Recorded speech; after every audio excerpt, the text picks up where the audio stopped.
Introduction to World Legal System का हम topic पढ़ रहे हैं.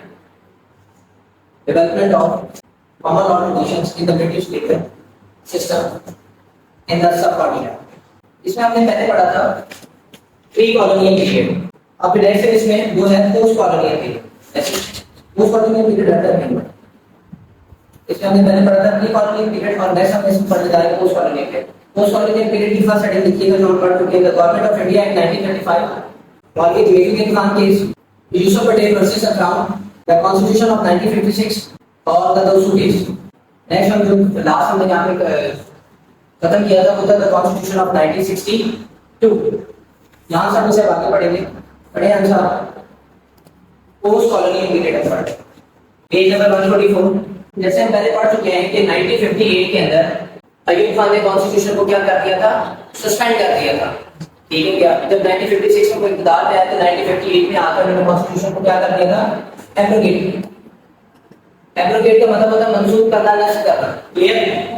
तो उन्होंने कॉन्स्टिट्यूशन को क्या कर दिया था?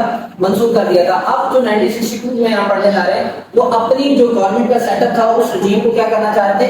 स्ट्रेंथन करना चाह रहे थे, मजबूत करना चाह रहे थे, अपने ओहदे को मजीद ताकतवर बनाना चाह रहे थे. अब जाहिर सी बात है जिस मुल्क में जब कॉन्स्टिट्यूशन सस्पेंड होता है तो उसमें कोई भी पॉलिटिकली ऑर्गेनाइज सेटअप नहीं होता और उसमें जो एक डिक्टेटर होता है वही आल इन ऑल होता है. तो अब उस स्ट्रेंथन हिज रिजीम उन्होंने 1962 के जो कॉन्स्टिट्यूशन था उसे अपने विल एंड विशेस के अकॉर्डिंग डिजाइन करना शुरू कर दिया, बनाना शुरू कर दिया ताकि क्या किया जा सके जितनी भी उसमें प्रेसिडेंशियल पावर्स हैं उनको शामिल किया जा सके और जो ऐसी चीजें हैं जो उनकी पावर्स को कर्टेल करती हैं, उनकी पावर्स में नफी करती हैं, उन्हें खत्म किया जा सके. अब इसमें सबसे पहले उन्होंने देखें जो 1962 का कॉन्स्टिट्यूशन था उन्होंने क्या किया देखें. जो सब हेडिंग आप लिखेंगे प्रेसिडेंशियल फॉर्म ऑफ गवर्नमेंट. कौन सा सेटअप उन्होंने दिया था? प्रेसिडेंशियल फॉर्म ऑफ गवर्नमेंट, सदारती निज़ाम हुकूमत. उसके बाद देखें अ सेंट्रलाइज्ड फेडरल सिस्टम, अ सेंट्रलाइज्ड फेडरल सिस्टम. thirdly आप देखें अ यूनिकैमरल सेंट्रल लेजिस्लेचर, अ यूनिकैमरल सेंट्रल लेजिस्लेचर. फोर्थ आप देखें election through electoral college, election through the electoral college, electoral college. Last आप देखेंगे Islamic character of the constitution, Islamic character of the constitution. ये जो पांच अहम बुनियादी एलिमेंट्स हैं 1962 के कॉन्स्टिट्यूशन के. अगर आप इसका और मुताला करें तो सबसे पहले वो क्या कह रहे हैं? सदारती निज़ाम, presidential form of government. Second a centralised federal system. thirdly a unicameral central legislature. Fourth election through the electoral college and the fifth one is Islamic character of the constitution. ये जो ऊपर वाले चारों हैं ये सदर की ही ताकत को क्या कर रहे हैं? मजीद तकवीयत दे रहे हैं, मजीद तकवीयत दे रहे हैं. नेक्स्ट पढ़ें प्रेसिडेंशियल इलेक्शन 1965. नजर बंद करना, नजर बंद करना ड्यू टू डिटेंशन लॉस. तो ये जो सोलिश कश्मीरी साहिबा थी ये जर्नलिस्ट थे. जाहिर सी बात है ये जो डिक्टेटर था उनके अगेंस्ट लिखती होंगी और लिखती थी तो वो उन्हें खासे पसंद नहीं थी. तो इस वजह से उन्हें क्या कर दिया गया? नजर बंद कर दिया गया. There is a difference between imprisonment and detention. Detention की जाती है कि अगर आप देखेंगे किसी इंसान से किसी इस चीज का खदशा हो कि वो नक्शे अमन को तबाह कर सकता है. किसको? नक्शे अमन. यानी किसी भी तरह से, यानी अगर वो किसी जगह जाके कोई स्पीच करे या कोई अपनी चीज लिखे या कोई बात कहे जिससे अमन तबाह हो सकता है तो डिटेंशन लॉज के तहत प्रिवेंटिव मेजर्स को अडॉप्ट करते हुए, एहतियाती तदबीरों को अडॉप्ट करते हुए उन्हें क्या कर दिया जाता है? डिटेन कर दिया जाता है. नॉर्मली वो उनके घर में भी उन्हें डिटेन किया जा सकता है, उनके किसी और ऐसी प्लेस में उन्हें डिटेन कर दिया जाता है. इंप्रिजनमेंट में तो उन्हें बिहाइंड द बार रखा जाता है जेल में. यहाँ पे वो अपने घर नहीं होते हैं लेकिन उनके ऊपर सर्टेन किस्म की पाबंदियां लग जाती हैं. वो अपने घर के अंदर मूवमेंट कर सकते हैं, घर से बाहर नहीं जा सकते, फोन कॉल को नहीं यूज कर सकते, तो कुछ खतों किताबत जो उनकी कॉरस्पॉन्डेंस होती है उसे नहीं कर सकते. तो ये थी डिटेंशन. ठीक है. डिटेंशन के अगेंस्ट क्या रिट की जाती है कि उसको अगर उसके डिटेन किया गया, उसको ये समझता है कि उसके अगेंस्ट भी मामला है तो उसको कोर्ट में लेकर आ जाए. कोर्ट ये देखेगी कि ये जो इसकी डिटेंशन है एज पर लॉ है या नहीं है. अब ये हमारा आर्टिकल यहाँ पे उस वक्त आर्टिकल 2 था ये 1962 के कॉन्स्टिट्यूशन में. अब ये क्या है? आर्टिकल 4. आर्टिकल 4 किसकी बात करता है? रूल ऑफ लॉ की. किसकी बात करता है? रूल ऑफ लॉ की. जो सबसे पहली बात है everybody should be equal in the I of law and everybody has given an opportunity of fair trial. क्या अपॉर्चुनिटी दी जाएगी उसे? फेयर ट्रायल की. एक तो हर कोई जो है वो कानून की नजर में क्या है, बराबर है। दूसरी बात क्या है कि everybody has given an opportunity of the free trial. आप ऐसे नहीं कि जिसको आपको बेल आया आप उसे डिमांड बाहर कर दें या उसे डिटेन कर दें। इस तरह तो फिर फ्रीडम ऑफ स्पीच कहां गई? That was the negation of the basic fundamental right of the constitution which was that the freedom of the speech, कि अगर आपके अगेंस्ट कोई बात लिख रहा है और वो एज पर लॉ लिख रहा है, एज पर एविडेंस लिख रहा है और वो बिल्कुल ठीक है, तो आप उसे डिटेन कर दें। अब भी नहीं किसी आदमी को डिटेन किया जाता, उन्हें मुल्क छोड़ कर जाना पड़ता है। अयूब खान डाउनफॉल एंड याह्या खान की, जैसे अयूब खान का जो डाउनफॉल शुरू हुआ कि जो तलबा की तहरीकें थी मुख्तलिफ, उन्होंने अपना जोर पकड़ लिया। जाहिर सी बात है जब आप किसी के भी राइट्स को स्नैप करेंगे, आप किसी के राइट्स जब आप नहीं देंगे, तो इस राइट्स ना देने की वजह से क्या होता है, लोगों के अंदर एक बगावत का अंसर पैदा होता है, लोगों के अंदर एक स्टेट के ऊपर अदम एतमाद का अंसर पैदा होता है और उस अदम एतमाद के नतीजे में वो कहाँ आते हैं, रोड्स पर आते हैं, एजिटेट करते हैं और अपना एहतजाज जो है उसे रिकॉर्ड कराते हैं। उस एहतजाज के नतीजे में अयूब खान ने क्या किया, अपनी वो जो सदारती सीट थी और आर्मी की कमांड थी उससे उसने रिजाइन किया और जो नेक्स्ट डे वो याह्या खान को सौंप दी। अब याह्या खान ने आते साल क्या किया, उन्होंने आते साल जो 1962 का कॉन्स्टिट्यूशन था उसे क्या कर दिया, एब्रोगेट कर दिया, मनसूख कर दिया, सस्पेंड कर दिया। जो सबूत ढाका हुआ 16 दिसंबर 1971 में, क्योंकि जब याह्या खान आए तो उन्होंने भी कॉन्स्टिट्यूशन को सस्पेंड किया। आम इंतखाबात हुए, आम इंतखाबात में अगर वाज़ेह जो अक्सरियत मिली थी वो शेख मुजीबुर रहमान को मिली थी। ये जब से आफ्टर द इंडिपेंडेंस ये हिस्ट्री में पहली दफा हुआ था कि उन्हें भी वाज़ेह अक्सरियत मिली थी, तो वो अब हुकूमत बनाने के तहत थे। जैसे जब यहाँ वाज़ेह अक्सरियत मिलती थी तो यहाँ भी हुकूमत बनाते थे और वहां भी हुकूमत बनाते थे। अब जुल्फ़िकार अली भुट्टो का ये कहना था कि चूंकि मेरी यहाँ पे वाज़ेह अक्सरियत है तो मुझे यहाँ पे बना दिया जाए, वहां बना दिया जाए। तो इसकी बाबत जो शेख मुजीबुर रहमान थे उन्होंने अपने 6 निकाती पॉइंट्स जो थे वो पेश किए, जिन्हें इन्होंने मानने से इनकार किया और मजीद पॉलिसीज को स्ट्रिक्ट किया, जिसके नतीजे में क्या हुआ, सबूत ढाका हुआ और दुनिया के मैप के ऊपर एक नया मुल्क उभरा जिसका नाम क्या था, Bangladesh. The state versus Jawahar Rahman ये केस है कि जब जुल्फ़िकार अली भुट्टो इक़्तिदार में आए तो उन्होंने अपने जितने भी पॉलिटिकल राइवल्स थे, उन्हें क्या करना शुरू कर दिया, डिटेन करना शुरू कर दिया, नजरबंद करना शुरू कर दिया। क्यों? ताकि उनके जो मुखालिफिन हैं वो कम से कम उनके अगेंस्ट कोई भी बात ना की जाए। एक तो होते हैं फंडामेंटल राइट्स जो आर्टिकल 8 से लेकर 28 तक बताया है, बेसिक बुनियादी हकूक, जो आइन ये कहता है कि रहने वाले जो स्टेट के सिटीजन है उन्हें देने ही देने हैं। प्रिंसिपल ऑफ पॉलिसी क्या होता है? प्रिंसिपल ऑफ पॉलिसी होता है कि स्टेट की ये जिम्मेदारी है कि स्टेट में जो इसके अलावा चीजें हैं वो भी बेसिक बुनियादी हकूक है, उनको भी पूरा करना है, लेकिन स्टेट के पास अभी इतने मसाइल नहीं है कि वो उन्हें पूरा किया जा सके।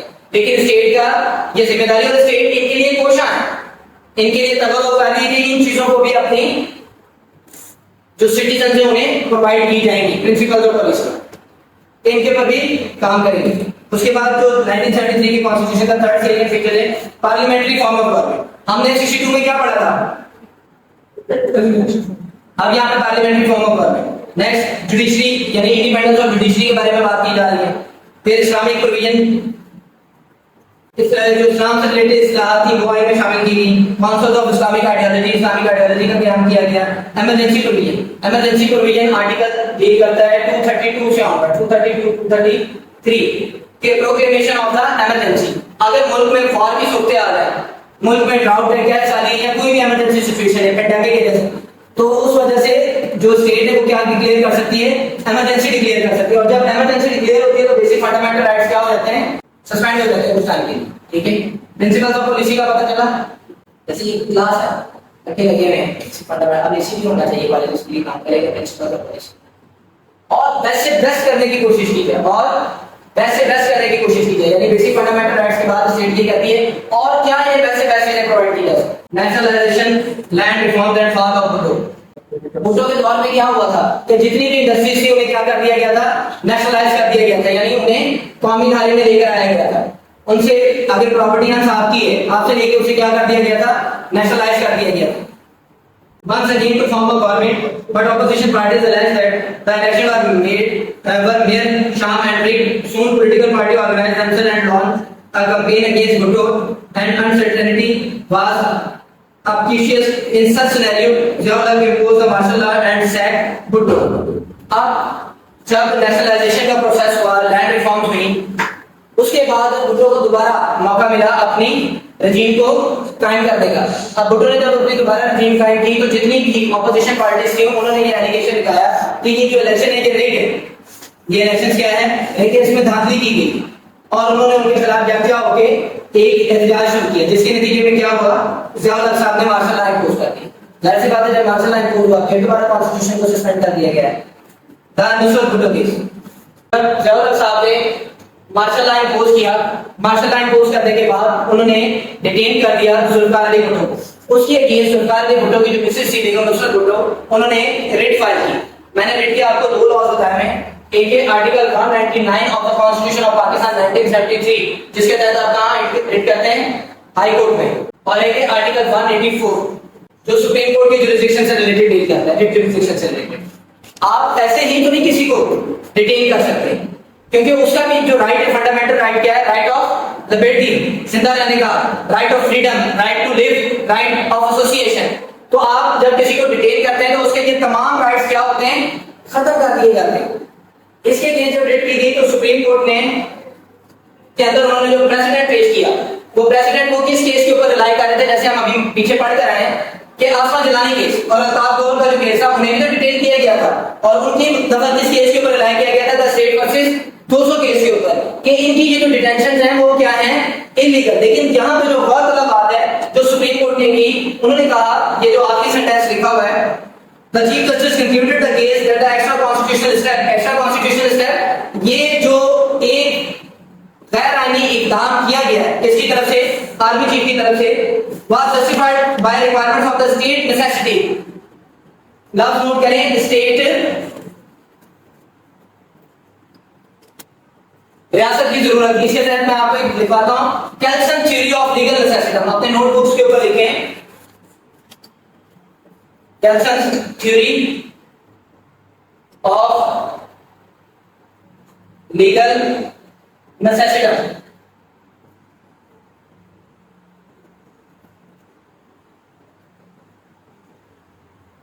And the welfare of the people, the petition of Begum Nusrat Bhutto was dismissed. उन्होंने सुप्रीम कोर्ट ऑफ पाकिस्तान ने यह हेल्ड किया कि ये जो एक्स्ट्रा कॉन्स्टिट्यूशनल स्टेप दिया गया आर्म फोर्सेस की तरफ से, ये किसकी वजह से दिया गया, स्टेट नेसेसिटी, कि रियासत को जरूरत है। जाहिर सी बात है, जब मुल्क में क्या हो, क्योस हो, क्योस किसे कहते हैं, इंतशार को कहते हैं, हर वक्त हर तरफ अफरा तफरी हो, तो मुमकिन है इससे क्या होगा, हम 1971 में भी देख चुके, इससे क्या हुआ, मुल्क टूट गया। तो जब मुल्क में अफरा तफरी थी, एक सियासी पार्टी के वो मैंडेट को तस्लीम करने के लिए तैयार नहीं थे, किस वजह से तैयार नहीं थे, ड्यू टू देयर स्लोगन के वो जो इलेक्शन हुआ था वो क्या था, रिग था इलेक्शन, उसमें धांधली थी। अब अगर आर्मी इंटरवीन ना करती, आर्म फोर्सेस इंटरवीन ना करती और इनकी हुकूमत को सेट असाइड ना किया जाता तो मुल्क में तो क्यों रहता, खाना जगी शुरू हो जाती, फिर हर तरफ जिसका दिल करता वो हुकूमत बनाने लग जाता।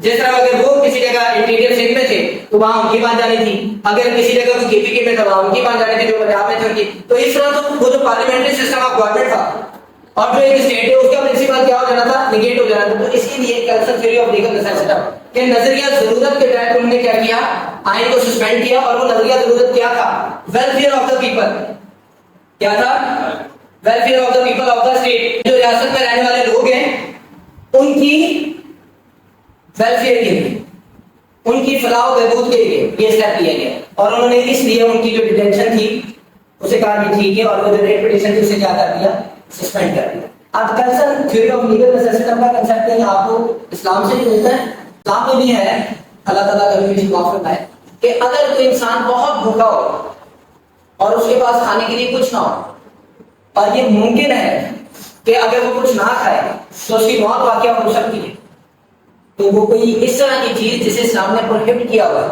तो इस तरह का जानवर, इस तरह की चीज, तो वो भी वो खा लेता है, लेकिन सिर्फ उतनी खाए जितनी उससे जान बच जाए। ये नहीं कि शक्म से हो गया उसका पेट भर, सिर्फ उसकी जान बच जाए।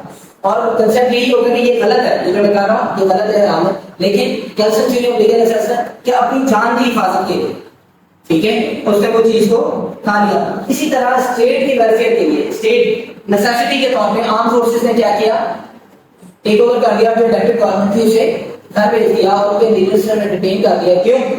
क्योंकि वो कहते थे कि welfare of the people of the state. अगर हम ऐसा ना करते तो स्टेट में क्या होता, हर जगह प्रोटेस्ट हो रहे थे, फसादात जरा मिलते, तो किसी भी तरह रियासत में रहने वाले लोगों के लिए दुरुस्त नहीं थे। गो की ये स्टेप गलत है, गो के आइन को एब्रोगेट करना गलत है, आइन को सस्पेंड करना गलत है, ये एक एक्स्ट्रा कॉन्स्टिट्यूशनल स्टेप है, लेकिन for the welfare of the state ये स्टेप को क्या किया गया, ऑफ किया गया। नेक्स्ट, ज्यादा than review of the thing, क्योंकि जो जनरल ज़ियाउर साहब थे वो इन 1988 के 11 हादसे के नतीजे में फदाई हादसा में पेश आया, जिसके नतीजे में उनकी वफात हो गई। तो ज्यादा उन्होंने ज्यादातर जनरल ज़ियाउर साहब ने क्या किया, इस्लाम से रिलेटेड इस्लामिक दाद को प्रमोट किया और इस्लामाइजेशन के कांसेप्ट को लेकर फेडरल स्टेट कोड का आगाज किया। दीगर जो इस तरह के सेगमेंट है जिनसे इस्लाम प्रमोट हो सकता है उनके वो इकाम किया उन्होंने अपने रजीम के अंदर। जो इसमें सबसे अहम बात है कि जो लिखा हुआ है drastic changes in the constitution, उन्होंने कॉन्स्टिट्यूशन जो 1973 का था जो बनाया गया है जिसमें तमाम पॉलिटिकल पार्टीज एग्री थी, उनके अंदर उन्होंने काफी कुछ चेंज किया। Next, nomination of Benazir Bhutto as prime minister, ये जो रजीम चेंज की थी प्रेसिडेंट है उनके अगेंस्ट हो गई। कोर्ट ने जो डिसीजन था प्रेसिडेंट का उसे बरकरार रखा, फिर वो सुप्रीम कोर्ट गए तो यही तय हुआ कि उन्होंने जो अपनी कॉन्स्टिट्यूशनल रिस्पांसिबिलिटीज थी उन्हें फुलफिल नहीं किया गया। जब कॉन्स्टिट्यूशनल रिस्पांसिबिलिटीज को नहीं फुलफिल किया गया जिस वजह से उनके ऑफिस हमने बरकरार किया। ले नेक्स्ट हम इसे नीचे रखते हैं, यहाँ तक इस पर कुछ सवाल